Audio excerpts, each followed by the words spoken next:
3 ಸ್ಥಾನ ಅವ್ರು ಕೊಟ್ಟಿದ್ದೀರಿ, ಕೋಲಾರ, ಮಂಡ್ಯ ಮತ್ತು ಹಾಸನ. ಹಾಸನದಲ್ಲಿ ಒಂದಷ್ಟು ವ್ಯತ್ಯಾಸಗಳಿದೆ.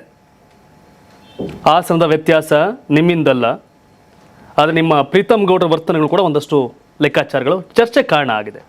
ಸರಿ ಮಾಡ್ಕೊಂಡು ಹೋಗ್ತೀರಾ? ಸಾಕಷ್ಟು ಬಾರಿ ಇದು ವಿಚಾರ ಚರ್ಚೆ ಮಾಡಿದ್ದೇನೆ.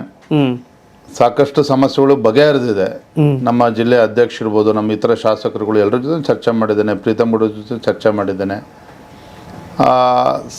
ಸಮಸ್ಯೆಗಳು ಇದ್ದಿದ್ದಂತೂ ಸತ್ಯ, ಅದನ್ನು ಅಲ್ಲಗಳಿದ್ದಕ್ಕೆ ಸಾಧ್ಯನೇ ಇಲ್ಲ. ಪ್ರೀತಮ್ ಗೌಡನು ಕೂಡ ನಮ್ಮ ಹಿಂದೆ ಶಾಸಕರಾಗಿ ಜಿಲ್ಲೆಯಲ್ಲಿ ಪಕ್ಷದ ಏಳಿಗೆ ಅವನದೇ ಆದಂಥ ಕೊಡುಗೆಯನ್ನು ನೀಡಿದ್ದಾನೆ.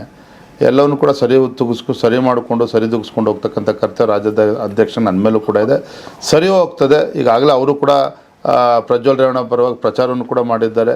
ತಳಹಂತಲ್ಲಿ ಕಾರ್ಯಕರ್ತರು ಕೂಡ ಸ್ಪಷ್ಟ ಸಂದೇಶವನ್ನು ಕೂಡ ನೀಡಿದ್ದಾರೆ. ಹಾಸನ NDA ಗೆಲ್ಲುತ್ತೆ, ಪ್ರಜ್ವಲ್ ಗೆಲ್ತಾರಾಗಾದ್ರೆ?